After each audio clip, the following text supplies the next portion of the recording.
Hi friends, welcome to quick and easy. Friends, નવી recipe, નવી વાતો, નવી ટિપ્સ. ફ્રેન્ડ્સ, આજે આ લસણની ચટણી છે ને એ વડાપાઉં માટે સ્પેશિયલ બનાવી છે. પણ આ લસણની ચટણી હું કેવી રીતે બનાવું છું એ તમને બતાવીશ અને એકદમ છૂટી અને સરસ બનશે.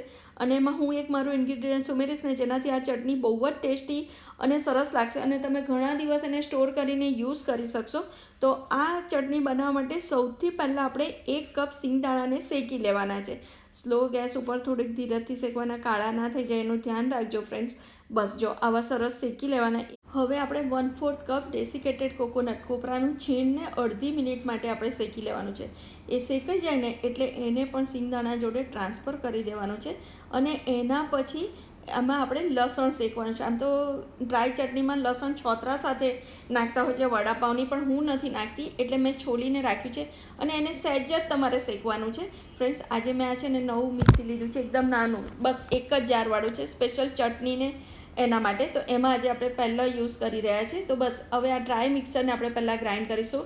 તો સિંગદાણા, મીઠું નાખ્યું મેં, આ રેગ્યુલર મરચું, કાશ્મીરી લાલ મરચું, અને એમાં હું ઓલવેઝ ઉમેરું છું ને એ છે આ અથાણાનો મસાલો. ફ્રેન્ડ્સ, અથાણાનો મસાલો તમે એકવાર ચોક્કસથી ટ્રાય કરજો, બહુ જ સરસ ચટણી બનશે. બસ હવે એને તમારે કોર્સલી ગ્રાઇન્ડ કરવાનું છે. ફ્રેન્ડ્સ, આ ખાલી ટચ મિક્સર છે, 1 ટચ છે.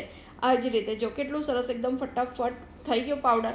હવે એમાં આપણે આ લસણ ઉમેરી દઈશું. તમારે બધું એક સામટું નહીં કરવાનું. આવી રીતે તમે 2 વાર અલગ અલગ કરશો ને તો તમારી ચટણી બહુ જ સરસ છૂટી બને છે. એટલે પહેલાં ડ્રાય મિક્સર ક્રશ કરવાનું, પછી એમાં લસણ ઉમેરીને પછી એને તમારે એકવાર ફેરવવાનું મિક્સર, એટલે એકદમ સરસ છૂટી ચટણી રેડી થશે. જો આપણી ચટણી કેટલી સરસ રેડી થઈ ગઈ છે અને ઘણા દિવસ સુધી તમે એને સાચવીને ખાઈ શકશો. ફ્રેન્ડ્સ, તો ચલો સર્વ. જો કેટલી છૂટીને સરસ બની છે ને, તો ફ્રેન્ડ્સ તમે આ રેસીપી ચોક્કસથી ટ્રાય કરજો. ફ્રેન્ડ્સ, મારી ચેનલને સબસ્ક્રાઈબ કરજો. Thank you for watching.